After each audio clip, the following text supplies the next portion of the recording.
So for Dewey Bunnell's main guitar part of Horse with No Name, we're in an unusual tuning. Let's get in tune first of all. Take your first string, tune it down to D.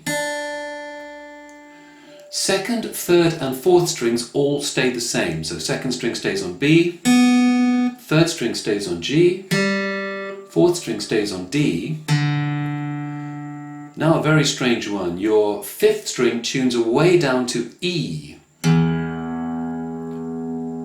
The same as your sixth string would normally be, but you're going to take your sixth string and tune it down to D. That's your tuning. On its own, it makes a very strange chord, but it allows him to set up this two-chord vamp, this famous two-chord vamp that continues throughout the whole song. Once you've got this two-chord vamp down, you've got the whole of this guitar part for Horse with No Name.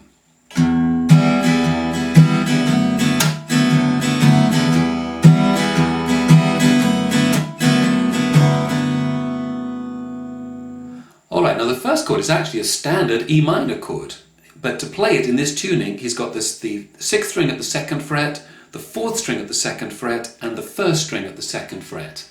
I use these three fingers, but any fingering that works for you will be fine. Now he's going to alternate that with this strange sort of D-type chord, D6-9 it says on your song sheet. All he does here is he leaves the first string finger in place and he moves the other two fingers from strings 6 and 4 at the second fret to strings 5 and 3 at the second fret. So all you're doing in this song is moving these two fingers around. Then we need the strum pattern. On the first chord we're going bass, down, up, bass, up, down, up. 1, 2 and 3 and 4 and then on chord number 2, the D6-9 chord, bass, up, slap, up, down, up, down, up. Now the slap's key to the sound of this. So bass is anywhere around the low end of the chord here. I've got the thumb muting the sixth string. You can hear on the record that he's doing that too because you hear clearly this fifth string note is the bass note of the chord. So bass just low end of the chord anywhere. Up. Slap is a hit of the strings where the fleshy part of your strumming hand just contacts the strings as or just before the pick does. Little tilt of the wrist there to get that muted sound. Then up, down, up, down, up. 1 and 2 and 3 and 4 and. So your whole riff for this song, 1, 2 and 3 and 4 and 1 and 2 and 3 and 4 and bass, down, up, bass, up, down, up, bass, up, slap, up, down, up, down, up.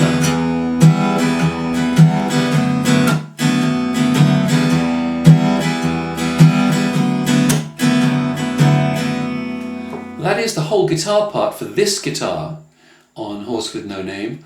He plays that for the verse, for the chorus and for the la la la la section of the chorus. Just be aware that before the guitar solo, which comes after the second chorus, after the la la la la's, he lets the D6-9 chord ring. So it comes out of the la la la la's like this. This is before the guitar solo. La la la la la la la 2, 3, 4. Underneath the guitar solo he continues to play that two-chord vamp. So just notice that you're letting that D6-9 chord at the end of the second chorus ring for a bar.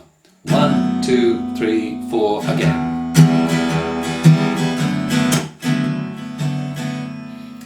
And with that, that's it. Now you need an ending for the song because they fade out. I like to end on that D6-9 chord, letting it ring so it kind of ends up hanging in mid-air. La, la.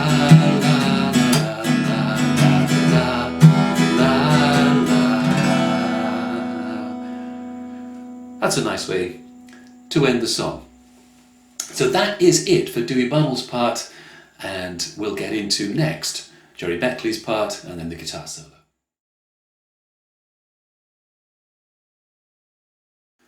We don't need to take very long with Jerry Beckley's part for A Horse with No Name because like the first guitar, it's just following a two-chord vamp all the way through the whole song. He's playing it on a 12 string, he's in standard tuning. His version of chord number 1, the E minor chord, is an E minor 9, 5th string 2nd fret, first string, second fret, second string, third fret. And chord number 2 is really identical to Dewey's chord. In standard tuning, he wants the 6th string, second fret, and the 3rd string, second fret for the D6-9 chord. And he plays this slightly different rhythm.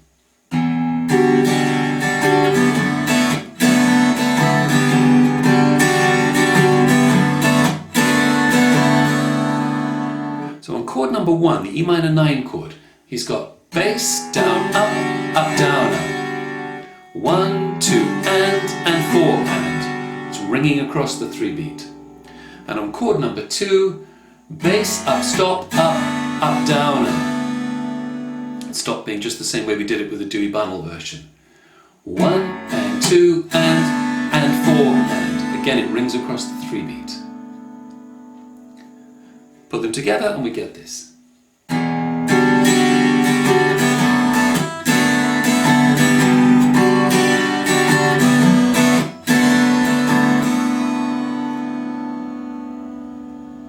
So that's basically it. We just also need to know when to play. He doesn't come in at the beginning of the song. The first guitar plays until halfway through verse 1, until the line, "The first thing I met was a fly with a buzz." That's where this guitar part comes in. It then plays continually through the whole thing until we get to the guitar solo. Like guitar 1, it stops for a bar at the end of the la la la la before the guitar solo. 1, 2, 3, 4. But now stop that from ringing after that bar and let guitar 1 play for the first half of the guitar solo. Okay, the first 4 bars.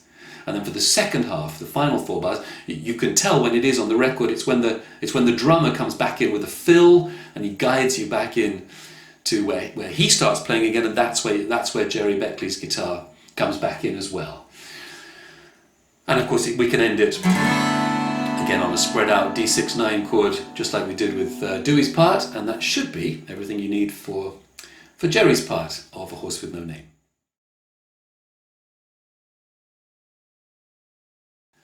The final thing we need to have a look at then is the guitar solo, and you've got a separate sheet of tab for this. It also includes Jerry Beckley's part on the top line that we've already looked at.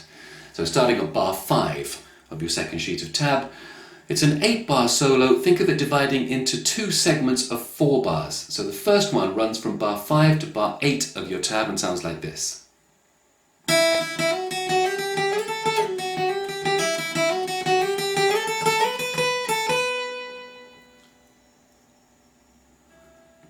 We're essentially playing in triplets almost throughout this guitar solo. Start on the open first string. We're just in standard tuning again now.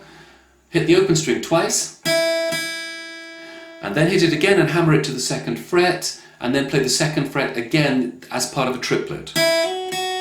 So 1 and 2 E and triple it. Now slide from 2 to 3 and play 3 again. And from 3 to 5 and play 5 again. That's bar 5 of your tab, first bar of the solo. 1 and 2 E and 3 E and 4 E and... Now that was an E minor chord. Underneath it the chord now changes to the D6-9 type chord. We're going to play 5 and slide back to 2 and play 2 again. Then hammer 2 to 3 and play 3 again. Pull off 3 to open and play open again. Hammer open to 2nd and play 2 again. That's the 2nd bar of the solo. 1 and a 2 and a 3 and a 4 and a... The 3rd bar of the solo back to E minor. Hammer 2 to 3 and play 3 again. Slide 3 to 5 and play 5 again. Slide 5 to 7 and play 7 again, and then play 7, 5, 7. And that rhythm at the end is slightly different. So that bar is 1 and a 2 and a 3 and a 4 and 1. And that 1, bar 8 of your tab, rings for the rest of the bar, rest of its bar. And that is the first 4-bar phrase. Here it is again slowly.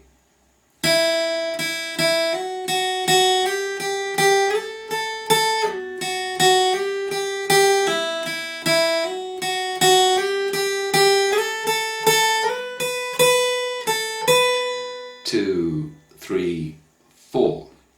And now this guitar part for the second half of the solo plays an incredibly easy part. You just come up to the 12th fret of the first string and play in triplets. He starts actually not in triplets, he starts 1 and then continues 2 and 3 and 4 and for the rest of the 4 bars, bars 9, 10, 11 and 12 of your tab. Again, right at the very end, he doesn't play a final triplet, he stops on 4 of bar 12. So you get this, 1 and 2 and 3 and 4 and 1 and 2 and 3 and 4 and 1 and 2 and 3 and 4 and 1 and 2 and 3 and 4. Probably easiest just to demonstrate it like that, because that's all you're going to do.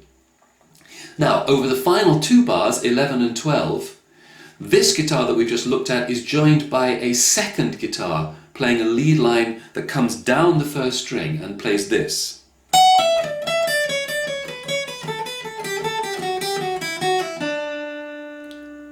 So what we've got here is 14 to 12 of the first string. I think he's sliding 14 to 12 and then playing 10. I find it easier to pull off 14, 12 and then play 10. Whichever works for you is fine. Now you're going to see how it comes down in a pattern now. He goes back up to the note he just left, 12, then plays 10 again, and then comes down to the next note in the scale, in this case 9. So 12, 10, 9 is a triplet group. 10, 9, 7 is a triplet group. 9, 7, 5 is a triplet group. So you get this. 1 and 2 and 3 and 4 and the final bar then continues the same idea. 7, 5, 3 is a triplet group. 5, 3, 2. 3, 2 open. And then 2 open to 3 of the second string. I think he pulls off 2 to open. That's optional. So 1 and 2 and 3 and 4 and 1 and 2 and 3 and 4 and it's the second guitar part that just comes in for the final 2 bars of the solo. If you've got a second guitarist, play it together with them. Otherwise, if you're playing on your own and you're putting this solo in, consider it optional, whether you just play the 12th fret all the way or whether you change halfway through or in the final 2 bars to this descending phrase that we just looked at.